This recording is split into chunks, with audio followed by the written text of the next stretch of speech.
بارگاہ رسالت میں نبی بارگاہ رسالت میں درود شریف کا نذرانہ پیش کریں۔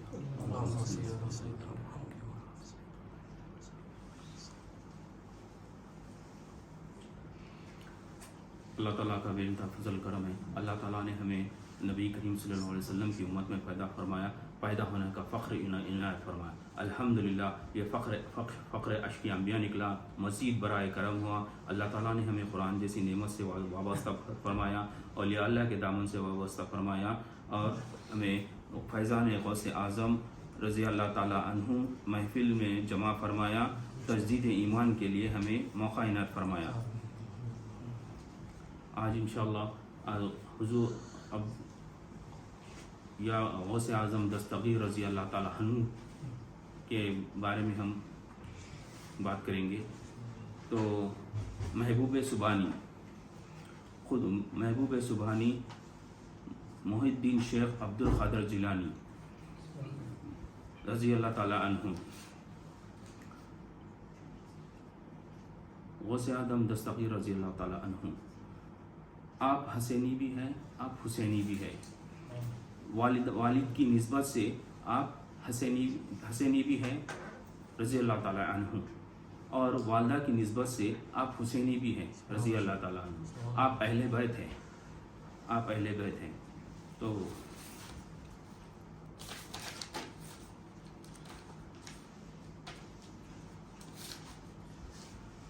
آپ پیدائشی ولی ہے، الحمدللہ پیدائشی ولی ہے۔ آپ جب پیدا ہوئے اور آپ رمضان المبارک میں پیدا ہوئے، رمضان کے مہینے میں پیدا ہوئے، تو آپ دن میں دودھ نہیں پیتے تھے، اور سحری میں دودھ پیتے تھے، اور افطار کے بعد دودھ پیتے تھے۔ تو مشہور سب کو معلوم پڑا، آہستہ آہستہ آپ مشہور ہو گئے کہ سادات کے گھر میں ایک لڑکا ہے جو دن میں دودھ نہیں پیتا اور روزے رکھتا ہے، روزے رکھتا ہے۔ تو جبکہ وہ ابھی پیدا ہوا،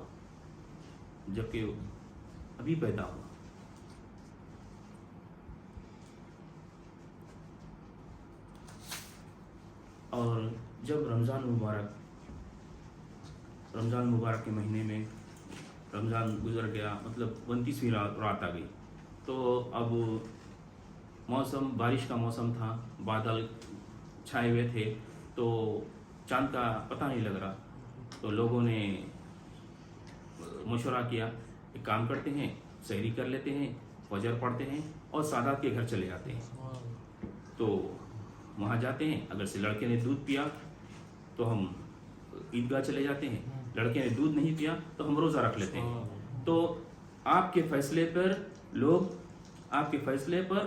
عید لوگ کرتے ہیں، عید آپ کے فیصلے پر عید کرتے تھے۔ سبحان اللہ۔ تو آپ پیدائشی ولی ہے۔ اللہ کا ولی کون ہے؟ اللہ کا ولی وہ ہے جس کو دیکھے تو خدا یاد آ جائے، اور جس کی گفتگو سنے تو علم دین میں اضافہ ہو، اور جس کے عمل دیکھے آخرت یاد آ جائے، خبر یاد آ جائے۔ اولیاء اللہ کا مرتبہ یہ ہے، جو علم دین، اللہ کے ولی ہونے کے باوجود بھی آپ علم دین حاصل کرنے کے لیے ایران سے بغداد چلے گئے۔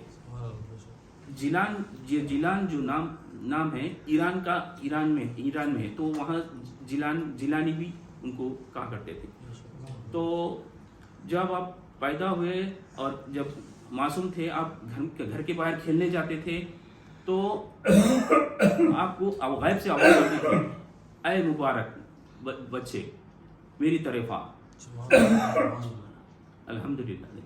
اور پھر ہمیشہ اور گھبرا جاتے تھے، پھر گھر آتے تھے، اور پھر بھی ایسا ہی سلسلہ کئی بار ایسا ہوا ان کے ساتھ۔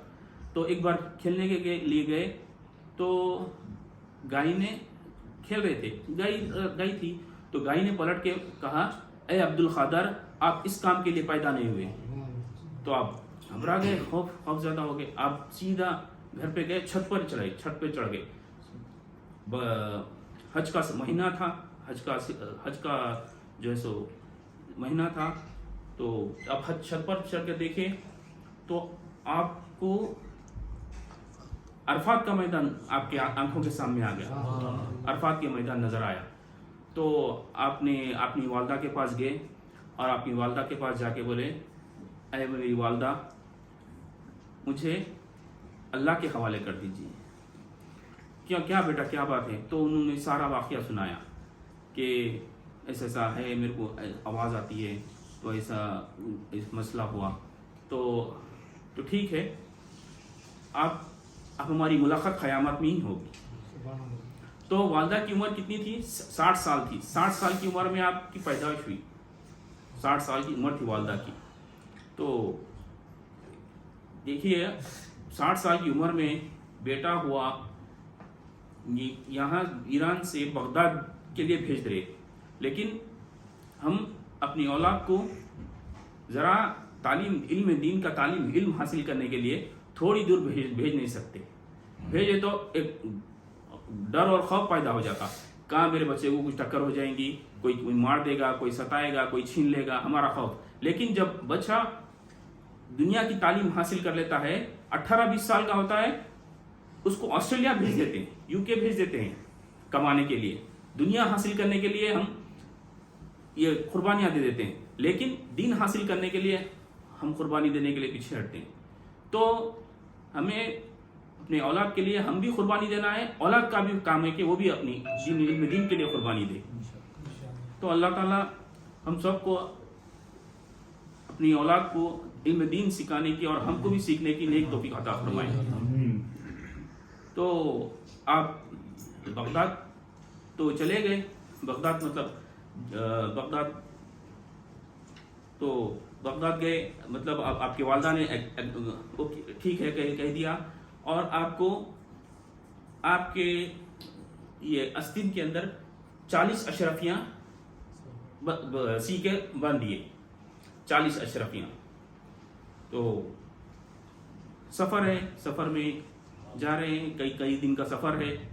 وہاں پر راستے میں جیسو ڈاکو مل گئے, ڈاکوؤں نے سارا لوٹ لیا, اور خوف نہیں ہے, کوئی آرام سے آپ مطمئن ہو کے کھڑے ہوئے ہیں, کوئی غم نہیں ہے, کوئی خوف نہیں ہے. تو ڈاکوؤں نے لوٹ لیا. تو ہر چیز ہر کسی سے, اس بچے سے پوچھا, ایک ڈاکو نے آ کر کہ بھائی آپ کے پاس کچھ ہے؟ تو لڑکے نے کہا ہاں میرے پاس ہے. کیا ہے آپ کے پاس؟ 40 اشرفیاں ہیں بتائے. تو یہ بچہ ہے, یہ تو ایسے ہی بولا ہو بول کے چلے گیا. پھر دوسرا ڈاکو آیا, وہ بھی یہی پوچھا کہ آپ کے پاس کچھ ہے؟ 40 اشرفیاں ہیں بول کے بتائے. ایسے ہی کئی ڈاکو آ کے پوچھے. تو سب چلے گئے, مال جمع کر رہے تھے. جو بڑے سردار تھا اس کو بتایا کہ بھئی فلاں بچہ ہے جس نے یہ بات کہی ہے. تو ہم تو ایسے لوٹے رہے ہیں, ہماری لوٹ مار سے لوگ ڈر جاتے ہیں, خوف زیادہ ہو جاتے ہیں. تو ٹھیک ہے, بچے کو بلاؤ. تو لڑکے غوث اعظم دستگیر رضی اللہ تعالیٰ عنہ کو بلائے. تو اے لڑکے, آپ کے پاس 40 اشرفیاں ہیں, آپ صحیح بول رہے ہیں؟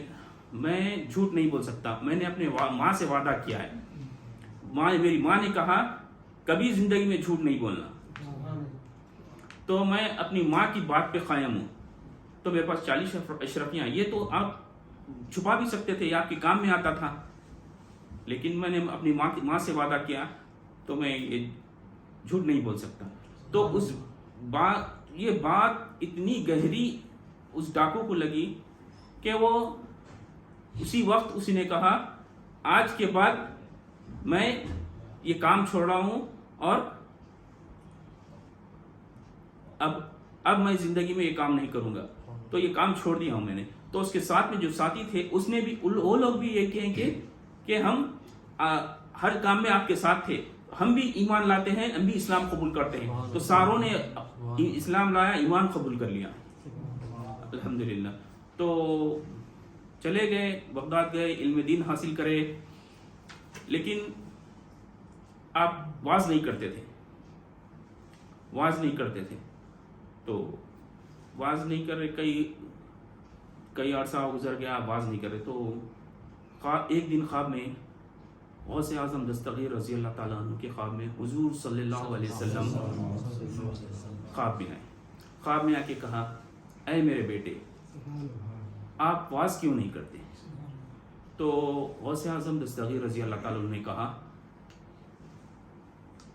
اے رسول, میں اجمی ہوں, وہ عربی ہے, میں ان کے سامنے میں کیسا بیان کروں, بڑے بڑے علماء ہیں, میں کیسا بیان. تو آپ کہا کہ آپ منہ کھولیے. تو نبی کریم صلی اللہ علیہ وسلم نے لعاب دہن اپنے منہ میں ڈالا. 1 بار, 2 بار, 3 بار, 4 بار, 5 بار, 6 بار, 7 بار لعاب دہن ڈال کے کہا, اب تم واز کرو, اب واز کرو. تو ٹھیک ہے. اب دوسرے دن علی رضی اللہ تعالیٰ عنہ خواب میں آئے. علی رضی اللہ تعالیٰ عنہ نے بھی کہا, اے غوث اعظم دستگیر رضی اللہ, آپ واز کیوں نہیں کرتے؟ مطلب واز تو بتائے کہ بھئی وہ میں اجمی ہوں, وہ عربی ہے. تو آپ نے بھی لعاب دہن ڈالا. 1 بار, 2 بار, 3 بار, 4 بار, 5 بار, 6 بار لعاب دہن اپنے منہ میں ڈالا. تو رضی اللہ تعالیٰ غوث اعظم رضی اللہ تعالیٰ نے فرمایا, 7ویں عدد بھی پوری کر دیجئے. تو علی رضی اللہ تعالیٰ کہے, یہ ادب کا مقام ہے, میں اس کے آگے نہیں بڑھ سکتا. تو پھر آپ نے واز کرنا شروع کیا.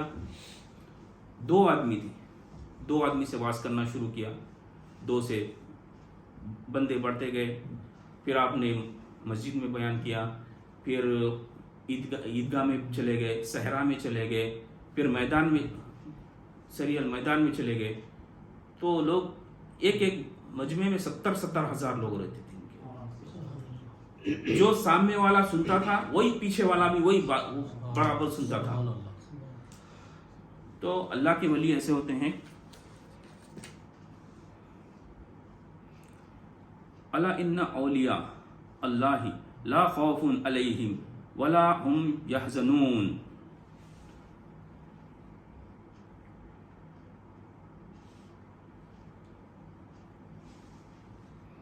خبردار, بے شک اولیاء اللہ پر نہ کوئی خوف ہے اور نہ وہ رنجیدہ و غمگین ہوں گے. الحمدللہ. تو آج ہم غوث اعظم دستگیر رضی اللہ تعالیٰ عنہ کے جو اولیاء کے سردار ہے, تو الحمدللہ ہمیں اللہ تعالیٰ نے موقع دیا کہ ہمیں کچھ اولیاء اللہ کے بارے میں ذکر کرنے کا اور ان کی بارے میں کہنے کا. الحمدللہ اللہ کا شکر ہے. اسی کی بات کے لیے میں بات ختم کرتا ہوں. جو کہا گیا سنا گیا, اسے کہنے والے کو بھی عمل کرنے کی نیک توفیق عطا فرمائے, سننے والے کو بھی عمل کرنے کی نیک توفیق عطا فرمائے, ہر دور میں اخلاص عطا فرمائے. وآخر دعوانا الحمدللہ رب العالمین.